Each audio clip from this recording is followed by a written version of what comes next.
Good morning, everybody, and welcome to the qualifying session for the Euroformula Open 11th race of the season, live from the Autodromo Nazionale Monza. And as you can see, we have got ideal conditions in this September day. 33 degrees track temperature, 23 degrees air temperature, the sun just beginning to break through. We have got glorious golden early autumn sunlight as the first cars head out onto the track to explore this ferociously high-speed circuit. We've got Dev Gore, the first of the drivers out on track, one of a contingent of 3 American drivers joining in the fun today, and there is the rest of the field heading down towards the Rettifilo chicane, the very tight, slow corner at the beginning of the lap. And then, of course, from there on, as we all know with Monza, the track gets rather a lot quicker. Now, it's a straightforward format for these drivers in their F3 spec cars, just under half an hour of running, and it's a simple question of the fastest time sets pole position. That is Bent Viscal, the rookie driver and the closest driver to our championship leader,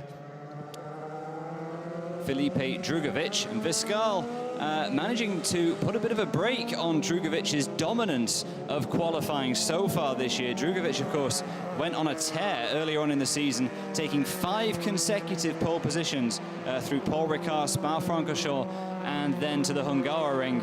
But Viscal, over the last 3 races, has managed a pair of pole positions of his own, and grabbing pole position at Monza, never always completely critical, because what we tend to see are very slipstreaming focused races here, but nonetheless major bragging rights for whoever does get the top spot. Now, of course, also in this qualifying session, what we do tend to see is the drivers gaggling up together, trying to get a slipstream from each other to get the best possible top speed down these long Monza straights. And I'm sure we'll see plenty of that later on. We've got a big gaggle of cars all lapping together at the moment. What we tend to see at the beginning of these qualifying sessions also is drivers doing fairly longish runs, usually on older tyres. And it's not until the dying minutes of the session that things really start to get interesting, and we start to see a bit more of the quicker lap times. So this is probably all going to be decided in the final few minutes, particularly with the track conditions improving, although it has to be said that with it already being fairly warm, we could see pretty good lap times straight out of the box. So the drivers coming over the start-finish line for the first time. That is number 11, the Polish driver Alex Karkosik. He was pretty quick in the practice sessions that we've had at the circuit already. He ended up 6th fastest in the end, but he was quickest for a fair part of yesterday's running around the track. Karkosik, the 18-year-old, one of the Campos contingent. We've got a couple of Campos cars out there, his teammate Marcus Siebert as well.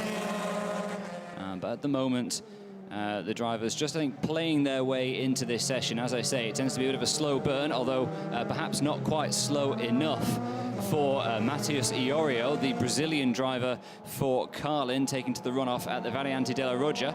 Now, you can see Iorio, and actually one of the other drivers in the background as well, doing exactly what the drivers have been told to do if they run wide at that corner. There's a designated sort of return route that the drivers have to follow to come back onto the track, and if they don't do that, they could find themselves in trouble, particularly once we get into the races later on. If they were to gain an advantage by going over the runoff without using that return route, they could find themselves in trouble with the stewards. Now, here is the man who has, frankly, dominated proceedings so far in 2018, Felipe Drugovich for RP Motorsport. Drugovich, in fact, could clinch the title this weekend, which would be absolutely extraordinary, because we've still got 2 race weekends with 2 races each to come after Monza. But nonetheless, such is the extent of Drugovich's lead at the top of the championship standings that he could potentially tie everything up if he has a perfect weekend at Monza, and he's had quite a few perfect weekends so far this year. Of course, we give out 25 points for the race winner. A point goes to whoever takes pole position today, and we give a point to whoever sets the fastest lap as well. So a maximum haul each day of 27 points available, and Drugovich has already managed to do that on more than one occasion so far this year, but so, it must be said, recently has Bent Viscal, and Viscal could make Drugovich wait a little bit longer to grab the championship silverware. Now, the drivers coming by the start-finish line for the first time, but these early lap times not massively representative of what we're going to see so far. Dev Gore, in fact, quickest so far on a 1:52.932. That is well over 6 seconds off the pace that we saw in practice. So no one troubling the fastest possible times so far. As you say, the drivers just playing themselves in. We've got a little bit of slipstreaming, though, going on through the Curva Grande, and maybe a little bit of a foretaste of the wheel-to-wheel action we hope to see later on in today's race. Today's race, incidentally, will get going at 2:45 local time. And we do often see some of the best racing of the season in the Euroformula Open at Monza. The massive long straights giving rise to plenty of slipstreaming opportunities and daredevil passing moves into such famous corners as the Parabolica, and of course that very tight Rettifilo chicane at the start of the lap. And you can see, just by looking at the cars, the drivers have got them absolutely trimmed out to the maximum for speed, and a little bit too much of that speed coming down into the chicane for Dev Gore in the Carlin.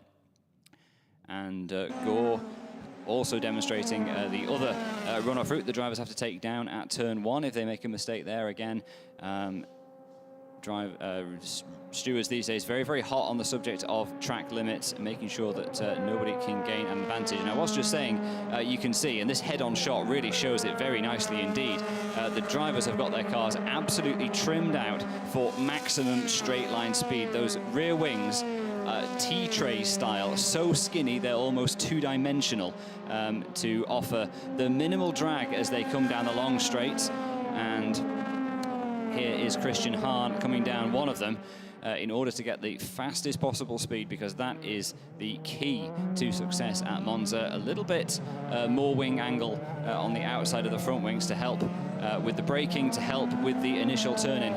But simply, you spend so much time with your foot flat to the floor trying to go as quick as you can at Monza, it makes utmost sense to trim the car out as much as one possibly can. Of course, riding the chicanes particularly important as well. That's Aldo Festanti, followed by Lucas Dunner. Dunner, in fact, has just gone to the top of the times of the 1:48.427. But those are the drivers negotiating the Rettifilo chicane. And as I was saying, how well the car handles the curbs and the amount of compliance that the drivers have got in their setup also plays a particularly important role around a track like this. We always think about how important Monza is from the point of view of straight line speed, and that certainly is the case. But also how well the cars perform under braking, traction out of the slow speed corners, the lower speed corners, and the compliance of the suspension, and how well they manage to keep the tyres in contact with the road when they're running those curbs is important as well. But for the most part at Monza, what few corners there are very quick. That was one of them in the background, the Ascari chicane. And here now comes Aldo Festanti and the rest down towards the Parabolica. And what a sensational corner the Parabolica is. It has been very, very slightly tamed, I would say, by the addition of the asphalt runoff around the outside there, which quite a lot of drivers have complained about. But it is still an absolutely thrilling place to watch high-performance single-seater cars like these in action. Anyway, Alex Karkosik now moves towards the top of the times after seeing that brief replay of him. But as soon as I say that, it's the man who has spent more time at the top of the times than anybody else so far in 2018, Felipe Drugovich, as we get down to 20 minutes remaining in this session, sets a 1:46.599 for RP Motorsport, and that almost exactly matches the quickest time that he set in free practice 2 this morning. He's just 0.04 of a second off that. So Drugovich, who was quickest by nearly 0.4 of a second in second practice this morning, looking in very, very good shape, as one might expect. Up into second place now has gone Marcus Siebert, 0.2 of a second slower, after doing the fastest time of anybody in the session so far in the first 2 sectors, and then a personal best in the final sector. And as I say that, Siebert now goes quickest of all again in the first sector. So Siebert looking in good shape as well. Could he be a contender for pole position? It would be his first pole position of the season so far if he were to be able to get it. He's been on the front row once, but that was well back at the start of the season when we began the championship in Estoril. He's consistently qualified well, has Siebert. He's had quite a few appearances on the second row of the grid, but not been able to break through onto pole position just yet. But this early lap time is putting him in the mix. Felipe Drugovich, however, is responding. Although he was more than 0.3 of a second slower in the first sector, he's gone quickest of anybody in the middle sector, so perhaps we'll pick him up in the moment. But also going quickly, you can see Bent Viscal, a couple of personal best sectors for him.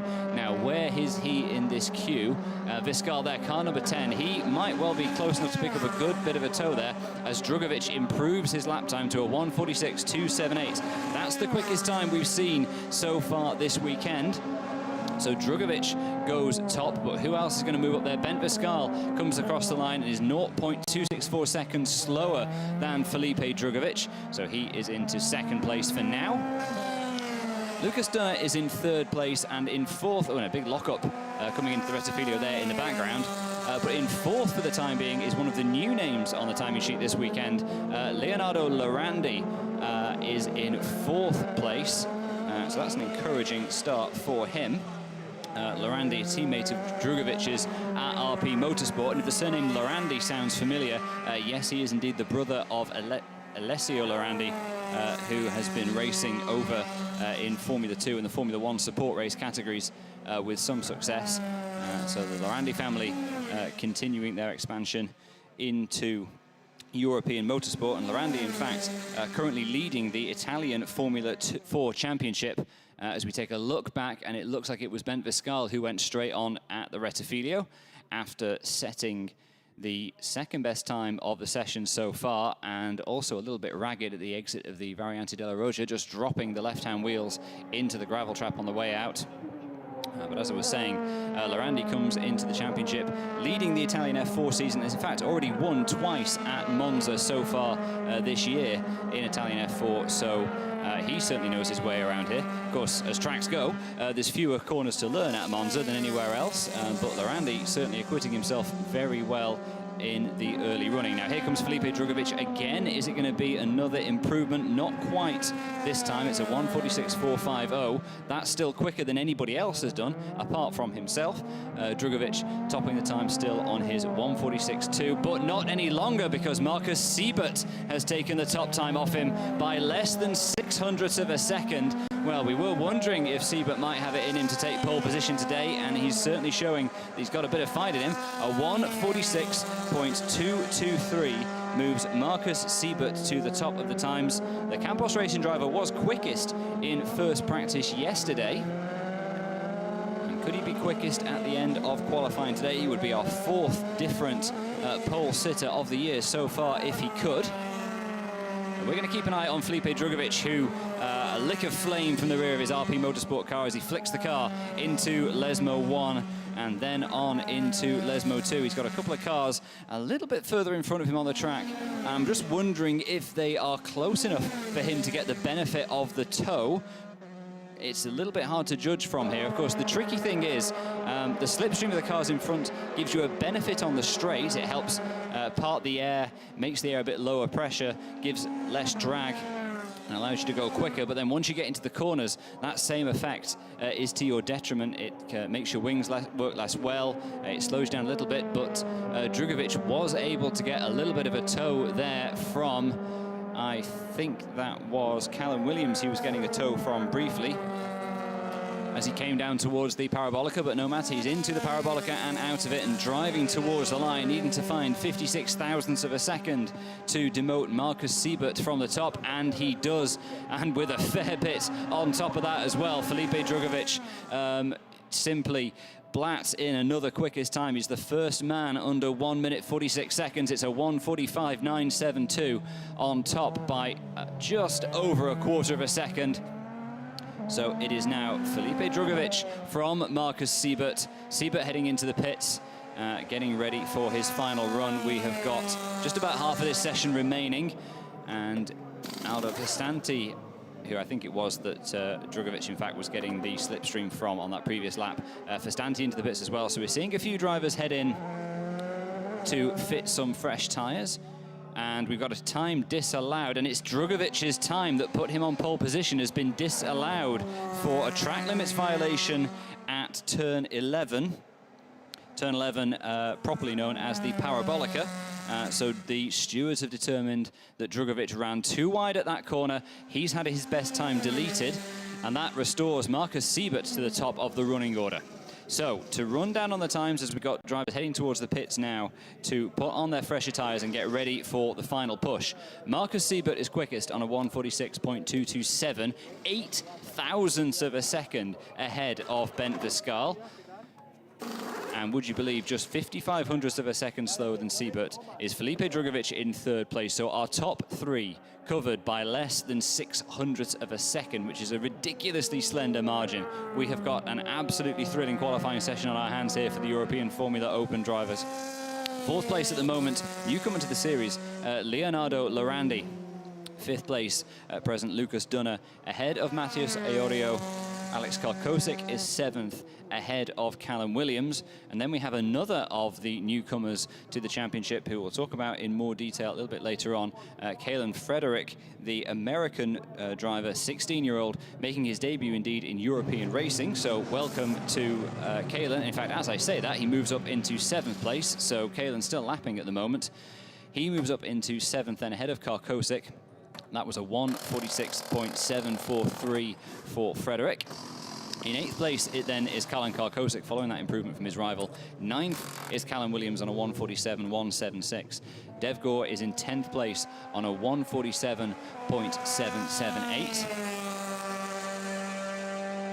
Aldo Fastanti in 11th place on a 1:47.937. Bent Viscal back in the pits, currently in second place, but unusually, for once, he's second not to Felipe Drugovich, but to Marco Siebert. And the only car on track at the moment is Kalen Frederick. He's heading back to the pits following that improvement on his lap time, his 1:46.743. So, as usual, the RP Motorsport drivers are well up, but most unusual is that it is not one of them on top. It is the Campos of Marcus Siebert leading the way so far, ahead of the Teo Martin car of Bent Viscal. And just to wrap up the bottom end of the running order as it stands as we get ready for the driver's final push. 11th is Aldo Fastanti, 12th, Christian Hahn on a 1:47.963, and 13th, Cameron Dass on a 1:48.546. Guillaume Samaria in 14th place, doesn't seem to have set a representative time so far. And here comes Kalen Frederick out of the Parabolica, I think heading towards the pits. Indeed he is, to put on a fresh set of tyres.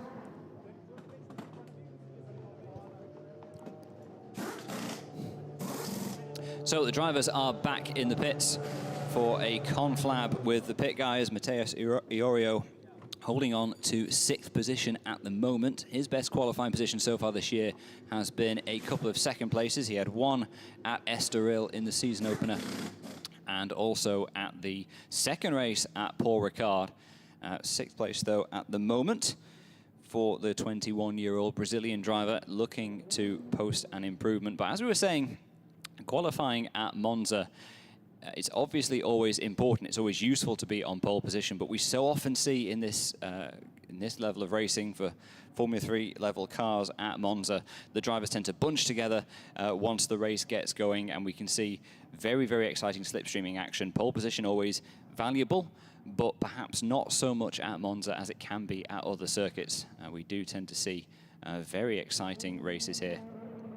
And we tend to have very, very thrilling qualifying sessions as well. In fact, we're having one because there's just 55 thousandths of a second between the top three, as we say, although at the moment we don't have anybody on track. That is about to change because I can hear the distinctive note of the Toyota F3 engine burbling down the pit lane. And we have somebody heading out onto the track, and it is Dev Gore, the first driver out at the beginning of the session. Gore currently in 10th position. The 21-year-old American driver from Oklahoma is a recent addition to the series. He only joined in the fun last time out at Silverstone.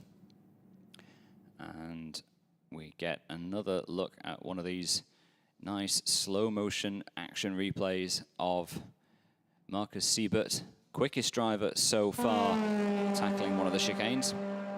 Well, now we get to have a look at Dev Gore. We've got less than 10 minutes to go. And what can Gore in the Carlin do? We will find out when he comes around, but he's just building up his speed at the moment. He's got the distinctive stars and stripes on his side pod strakes on his Carlin, which helps pick him out among the other drivers, although it must be said, we've got a reasonable contingent of 3 American drivers in the championship at the moment. Brazilians actually making up the largest component of the field right now. We have 4 Brazilian drivers, including, of course, championship leader Drugovich, but more and more Americans coming over to try and make their way up in the European championships, and that's always great to see. We've had a lot of success, even from drivers who've come over from America to race in Europe for a bit, gain a bit of experience over here, and then go back to America, or sometimes move on up. Or you have drivers like Alexander Rossi who make it all the way to Formula One in Europe, and then head back towards the States. And Rossi, of course, enjoying a lot of success in IndyCar racing. And of course, one of the top exports of the Euroformula Championship made their way into IndyCar as well. Ed Jones, champion in this category 5 years ago, moving onwards and upwards into IndyCar, with Ganassi finishing on the podium in the Indianapolis 500.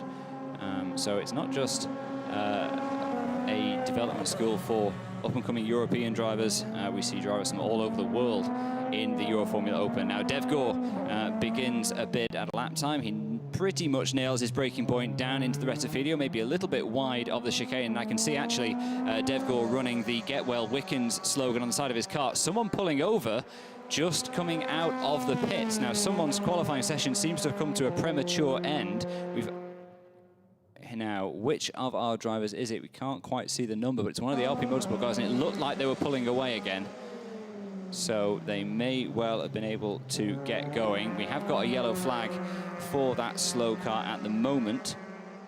We're just trying to find out who it was, but I think that incident has been cleared, which will be a relief to them. I was just saying, it's good to see Dev Gore running the Get Well Wickens slogan on the side of the car. Of course, Robert Wickens injured in that ferocious crash at Pocono back in August, and Wickens has been posting a few videos on his social media account, which you may well have seen, of his progress so far. He's been having some therapy on his legs that were very badly injured in the crash, and actually starting to get on a bike, having some electrolysis treatment, and beginning to recover from those absolutely horrendous injuries. There almost wasn't a part of his body untouched by that huge crash.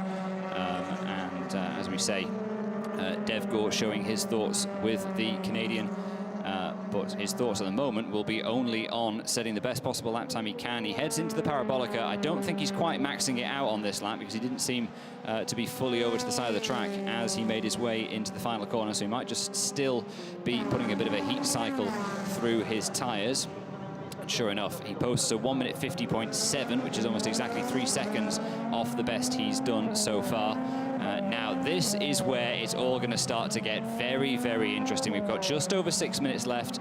We've got all the drivers heading back out onto the track.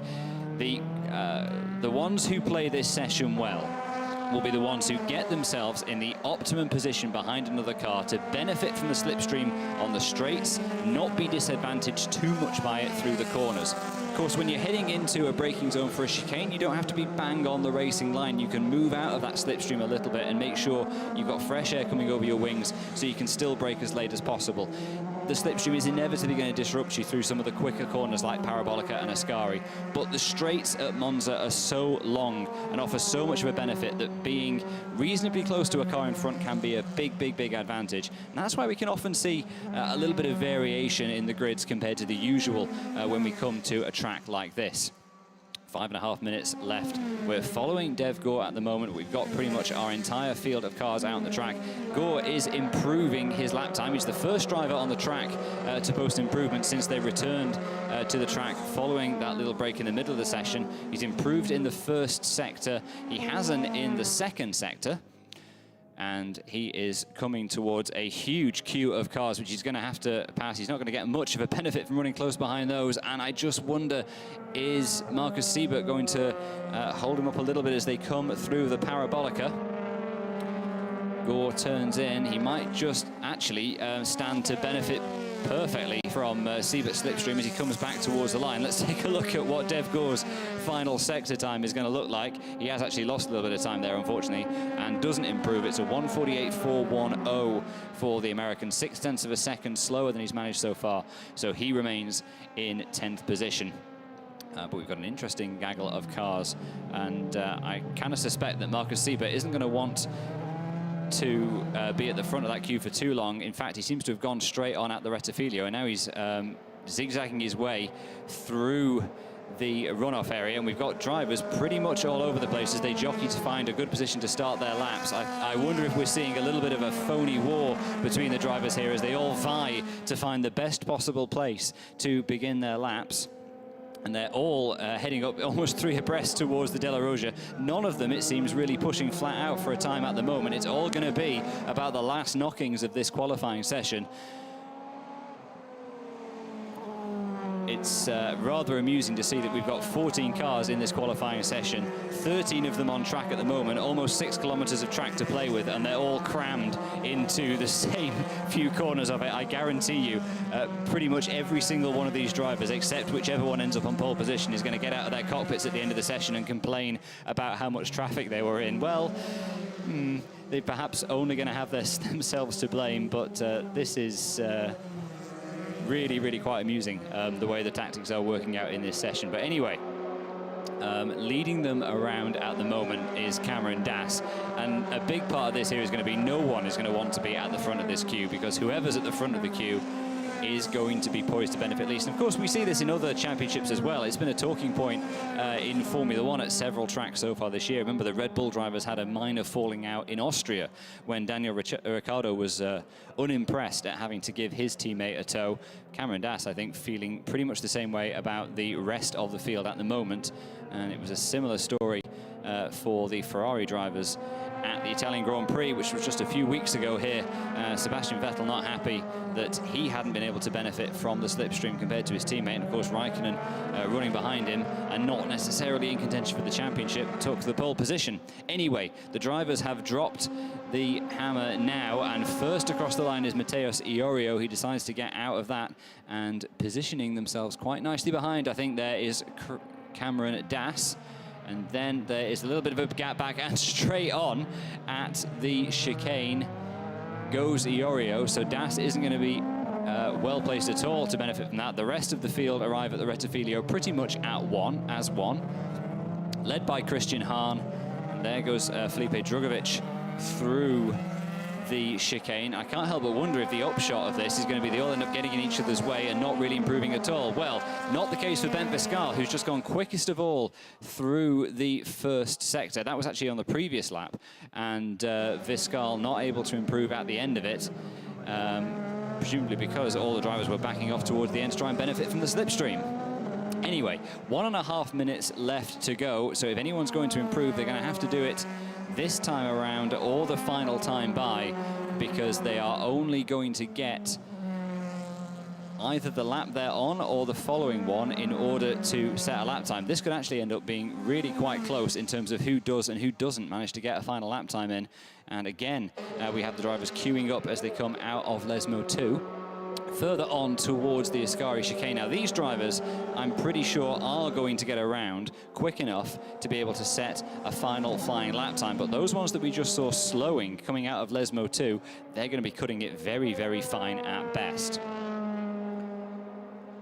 And once again, all the drivers backing off as they come down towards the Parabolica once more. No one wanting to lead this queue of cars. The rest of the drivers are all catching up once more.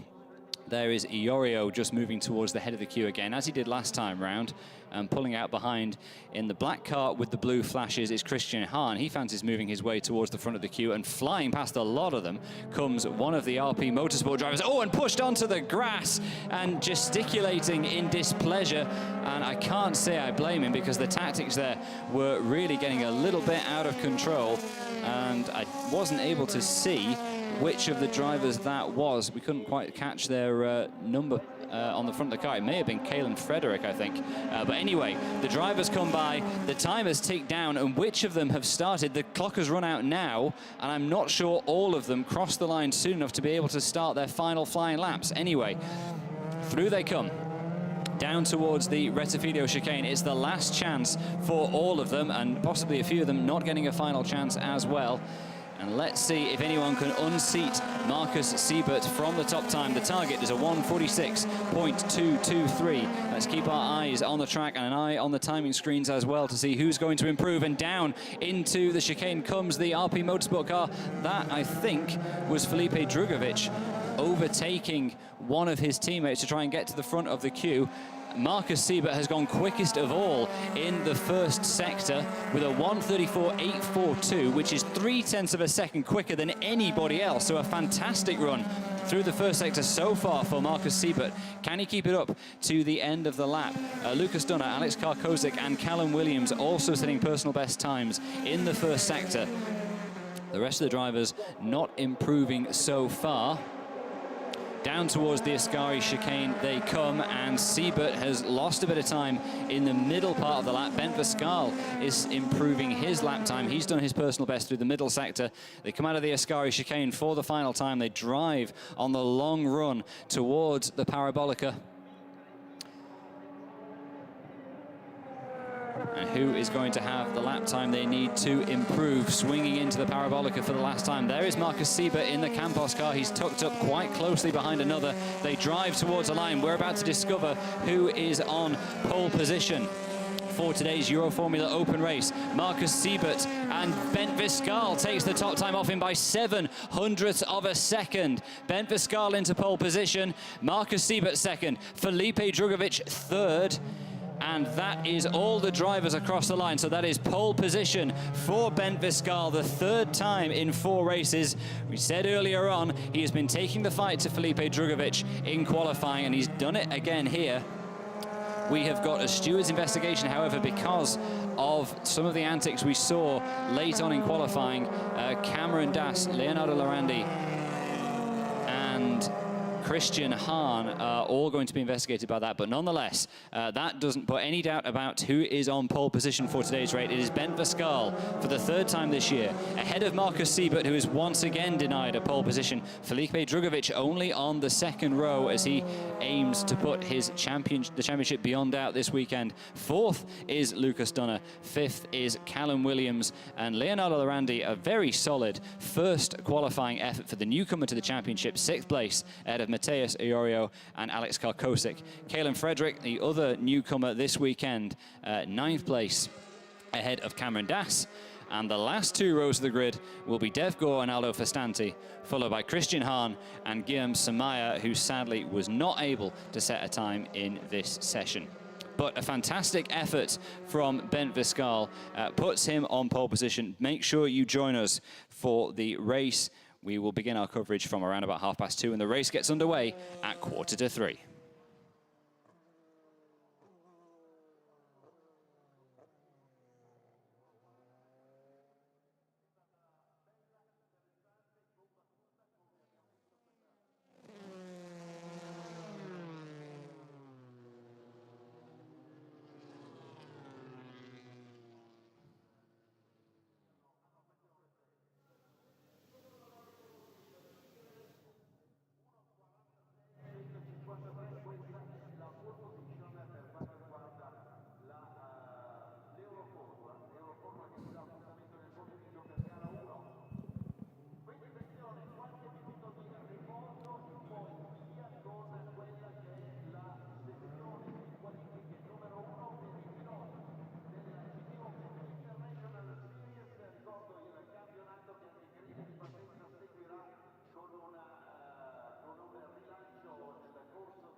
Viscal, that's what we can call a last minute and superb.